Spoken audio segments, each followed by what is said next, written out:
Hello everyone, welcome again to your maths class. Today we are starting our exercise 3.3 and in this exercise we are starting a new topic, substitution method. To understand this concept or this topic, we are taking an example from your NCERT book. Example number 7, we have given two linear equations, 7x minus 15y equals to 2. It is equation 1 given in this example, and x plus 2y equal to 3. It is the second equation given in the example.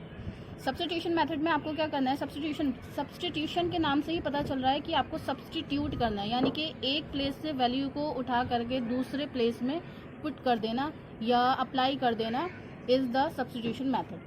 सो हम देखेंगे कि हमारे पास सबसे easy जो equation है वो कौन सी है. The easiest equation from in 1 and 2 is second one, because यहाँ x के पास कोई कोफिशिएंट यानी कि कोई नंबर नहीं है, तो ये इजीएस्ट इक्वेशन है. यहीं से हम एक वैल्यू फाइंड आउट करेंगे, इधर x की और y की. या तो हम x की वैल्यू फाइंड आउट कर लेंगे यहाँ से, या y की वैल्यू फाइंड आउट कर लेंगे. It's completely up to you.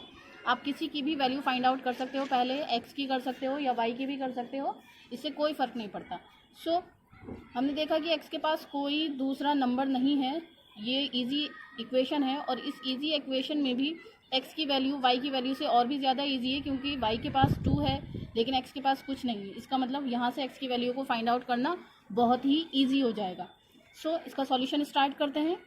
हम यहाँ लिखेंगे फ्रॉम इक्वेशन 2. यहाँ पर ऐसा लिखना इसलिए ज़रूरी है क्योंकि पता होना चाहिए कि हम कौन सी इक्वेशन से क्या वर्क कर रहे हैं. सो फ्रॉम इक्वेशन 2, इक्वेशन 2 से अगर हम देखें बच्चों, यहाँ x plus 2y equal to 3 लिखा है. सो x की वैल्यू को फाइंड आउट करने के लिए हमें इसके पास से जो भी नंबर या वेरिएबल हैं वो सब दूसरी साइड शिफ्ट करने होंगे. उसके लिए हम क्या करेंगे, 2y को दूसरी साइड शिफ्ट कर देंगे. इस साइड हमारे पास ओनली x रह जाएगा और इक्वल टू में 3 माइनस 2y हो जाएगा. अब ये माइनस 2y क्यों हुआ है ये आपको बहुत अच्छे से पता है, क्योंकि ये इधर प्लस 2y था और जब लेफ्ट से राइट आते हैं या राइट से लेफ्ट आते हैं तो साइन चेंज हो जाता है. It will be our equation number 3. ये हमारी इक्वेशन नंबर 3 हो जाएगी. ये हमारी इक्वेशन नंबर 3 इसलिए हो जाएगी क्योंकि अब x के पास कोई नंबर नहीं है जिसे हमें शिफ्ट करना पड़े. x सिंगल है, इसका कोफिशिएंट या जो इसके साथ कांस्टेंट है वो सिर्फ और सिर्फ 1 है, तो 1 को हमें इसके अपॉन में लाने की ज़रूरत नहीं है. x की वैल्यू 3 माइनस 2y आ गई. अब हमें क्या करना है, हमें इस x की वैल्यू को जो कि आई है 3 माइनस 2y, इसे सब्सटीट्यूट करना है. सब्सटीट्यूट करना है मीन्स पुट करना है या अप्लाई करना है किसी दूसरी इक्वेशन में. अब हमें तो क्वेश्चन में 2 ही इक्वेशन गिवन है. इक्वेशन नंबर 2 से हमने वैल्यू फाइंड आउट कर ली है, तो जाहिर सी बात है हमें उस इक्वेशन में वैल्यू अब ये अप्लाई करनी है जिससे हमने कोई वैल्यू फाइंड आउट नहीं की है, और वो है हमारी इक्वेशन नंबर 1. अगर आप 1 से वैल्यू फाइंड आउट कर रहे हो किसी वेरिएबल की, तो आपको उसको दूसरी इक्वेशन में, इक्वेशन 2 में सब्सटीट्यूट करना है. और अगर आप 2 से फाइंड आउट कर रहे हो तो आपको उस वैल्यू को 1 में सब्सटीट्यूट करना होगा. Now we will write here substituting this value in equation 1. ये सारी चीज़ें लिखना ज़रूरी है, इससे पता लगता है कि आप क्या वर्क कर रहे हो. अगर आप डायरेक्टली 1 में पुट कर दोगे लेकिन ये नहीं लिखते हो कि हमने 1 में इक्वेशन 1 में वैल्यू पुट किया है, तो हो सकता है एग्जामिनर कभी कभी कंफ्यूज हो जाए कि आपने क्या किया है क्या नहीं. बट इन सब चीज़ों को लिखने से क्लियरली पता चलता है कि आप क्या कर रहे हो. सो इक्वेशन 1 में हम जहाँ जहाँ x आएगा वहाँ वहाँ 3 माइनस 2y अप्लाई कर देंगे. सबसे पहले 7 लिखा है, हम 7 एज इट इज़ नोट कर लेंगे. इसके बाद इसके साथ मल्टीप्लाई में x है, तो x के प्लेस पर हम 3 माइनस 2y अप्लाई करेंगे. We will write down here 3 minus 2y, then minus 15y and in equal to will write down 2. सिर्फ हमने x के प्लेस पर 3 माइनस 2y अप्लाई किया है, अदरवाइज कोई भी नंबर या कोई भी वेरिएबल या कोई भी साइन चेंज नहीं किया है.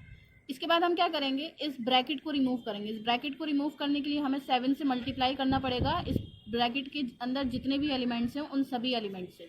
सो first of all we will multiply this 7 by 3. 7 3s are 21.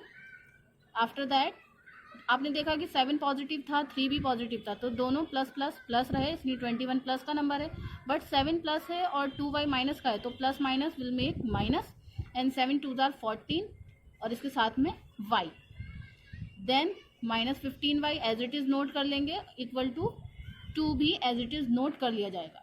इसके बाद as you can see that ये माइनस 14y और माइनस 15y दोनों y के नंबर्स हैं, दोनों नंबर में y आ रहा है, तो इन दोनों में जो रिलेशन है उसको हम यूज़ करेंगे। 21 एज इट इज़ आ जाएगा, -14 और -15 दोनों ऐड हो जाएंगे, क्योंकि जब दो माइनस के नंबर्स होते हैं तो वो भी ऐड हो जाते हैं, लेकिन उनको निगेटिव साइन के साथ ही लिखा जाता है। 14 + 15 विल बी 29, बस -29 आपको लिखना है। n in equal to 2, equal to में आपको 2 लिखना है। इसके बाद हम क्या करेंगे, इस 21 को शिफ्ट करेंगे, क्योंकि हमें यहाँ से y की वैल्यू फाइंड आउट करनी है।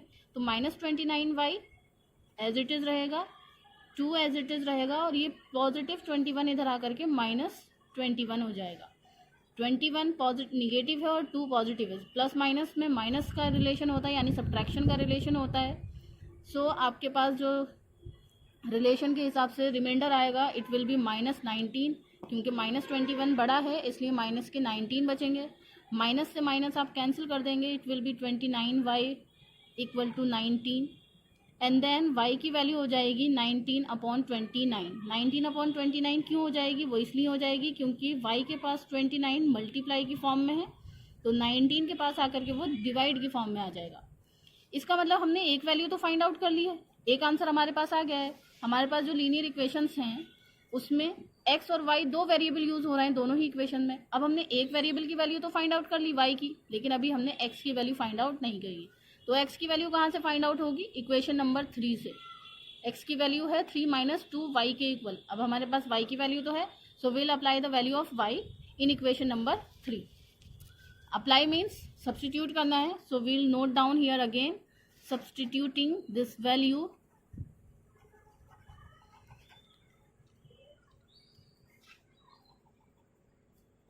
of y in equation 3। Equation number 3 में हम इस y की वैल्यू को अप्लाई कर देंगे। इक्वेशन नंबर 3 क्या है हमारे पास, इक्वेशन नंबर 3 है x equal to 3 - 2y। So x को हम एज इट इज नोट करेंगे,